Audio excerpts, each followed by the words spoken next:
As I began this presentation, this is, by recognition of basic histology, is duodenal mucosa. The sine qua non of duodenal mucosa, at least the first part of the duodenum, is Brunner's glands, and that's what we're seeing here, tall leaf-like villi with submucosal Brunner's glands. So we know we're dealing with duodenal mucosa.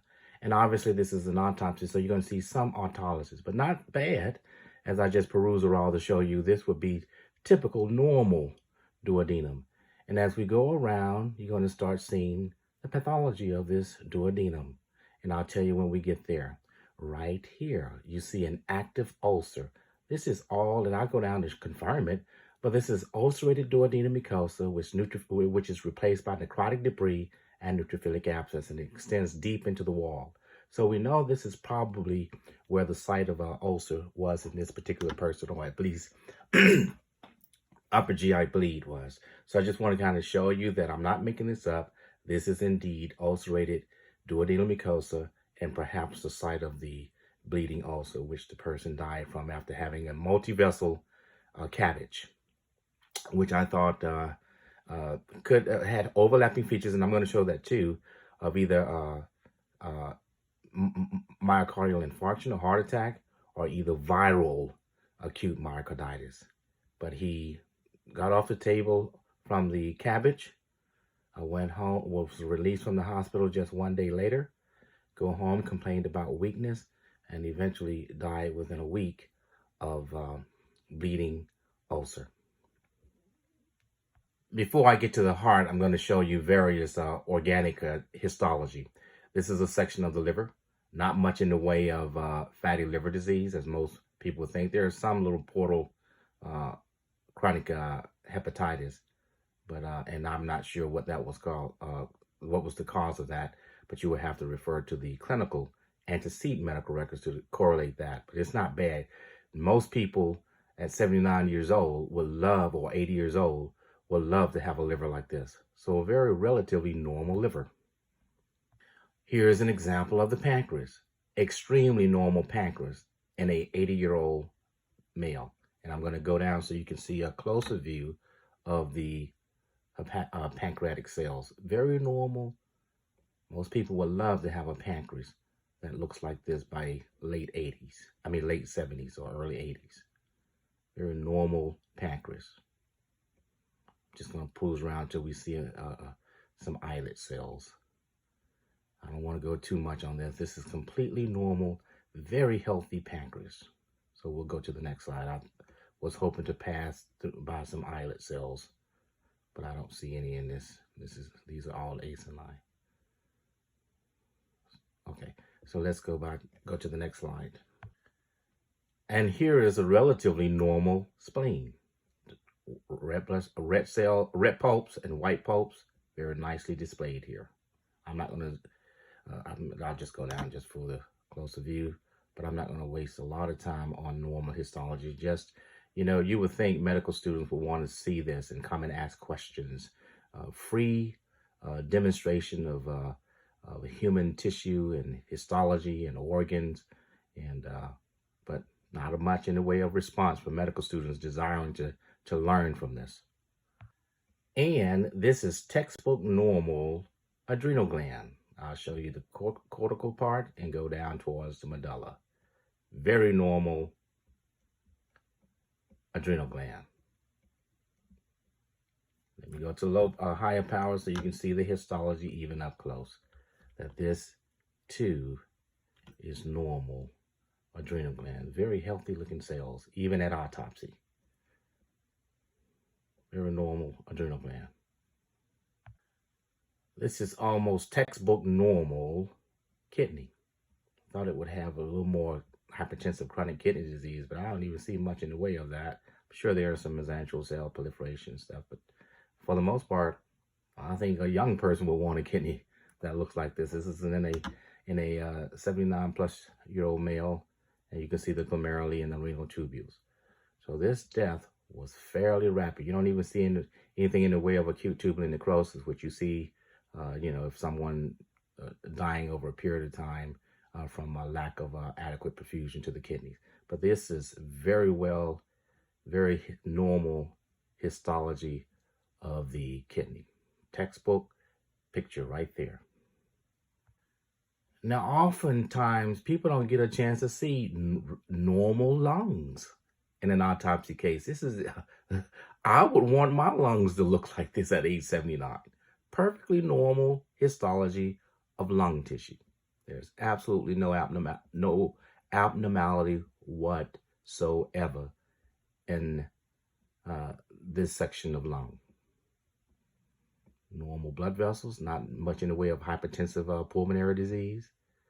Very normal lung tissue. In a person suspected of having chronic heart disease, I promise you, if you had chronic heart disease, your lungs would not look like this. That's a fact. So I wanted to start on the heart examination by looking at the coronary arteries. This is not bad. I mean, obviously it's going to get a little age-related changes as we continue to go around. Now, you're going to see some atherosclerotic plaque. But look at the lumen here. Let's start with the lumen. See how widely patent that lumen is? This is one of the native arteries. And you do see the atherosclerotic calcified plaque. But, and I just want to kind of peruse around to show you the fat necrosis. This is from the surgical manipulation of the heart. You see the fat necrosis and some inflammatory blood vessels. But let me show you also, I wanted to show you some more stuff, but this is just all related to surgery, this fat necrosis here. But look at the vessels, very normal looking vessels here, native vessels, not bad. So let's go to another slide. Here's a section of the aorta, which is an elastic artery, the largest elastic artery in the body, obviously it's the aorta. Very normal looking. And you're going to start seeing some surgical changes along the wall of the aorta. And I think I got one of the grafts, as this is all inflammatory from surgery. And let me see, and I think I had a graft on one of these. This may be one of the veins here that, I think it is the vein that was coming off the aorta. And I took a section of one of the graft, but I thought I had a better, I'm just going to peruse around for a minute so we can see some other changes here. There we go. That's some fibrin clot, obviously from the surgery.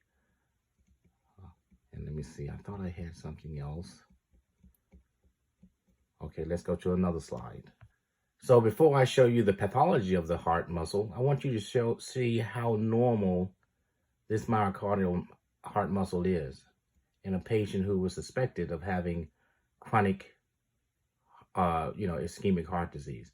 Now, we're going to see some other areas that suggest that there may have been some myocardial infarction versus viral hepatitis. So, but I wanted to kind of show you how healthy this heart muscle is. So, and then I'm going to show you the pathology areas of the heart muscle. But this is a good chunk of myocardium that's very normal. I'm just going to go down to a closer view so you can see how normal those myocytes really are. Okay, and let's see if I can get even closer. And I can, just to kind of convince to you that these are healthy myocardial fibers. Okay, now let's go to the area of the pathology. So I think this is a section of right ventricular myocardium, and right in here, you're going to see some areas of changes. Now, I've seen things that look like this in people who've had post-myocardial infarction or viral infection. We're going to see what the cells are, but I'm just going to peruse around so you can see the changes, the inflammatory changes in this heart. And so let's go down lower. So it was overlapping features of myocardial infarction, but I really believe that the initial event was possibly acute viral myocarditis. These are lymphocytes and histiocytes in between degenerating muscle cells, cardiac muscle cells. You don't see much in the way of acute inflammatory response, which you would see in an acute MI, or you don't see much in the way of red blood cells, although you start seeing some pigmented histiocytes, suggests that there may have been some hemorrhage there before. But of course, he also had surgery, so we don't know whether or not this hemorrhage or these changes were related to the surgery. So a lot of this, and this is why I stress this, we really do need medical records to look at the EKG, antecedent records of the EKG, troponin levels and all of that, as well as the cardiac catheterization, just to look what they saw from abnormal blood vessels. Maybe they didn't have a chance to do that. Maybe he was in dire stress of an acute MI. But what I'm seeing here is not, it's kind of, could be like a residual area of infarction, recent infarction, myocardial infarction. But I'm thinking leaning towards mainly this could be all viral as well. So if this was viral cause of his myocarditis or inflamed heart, then a steroid treatment would have been the necessary course and not necessarily a cabbage. But we have to correlate with the antecedent medical records and the clinical impression as to LDH. You know, that's the old enzyme we used to use when we looked at MI, as well as troponin levels. That's the more recent thing we look for. But, you know, troponin levels will be up in both myocarditis, acute myocarditis, as well as acute myocardial infarction or heart attack. So just want to teach so we can change what the lack of knowledge that I think a lot of medical students are leaving medical school with. Thank you.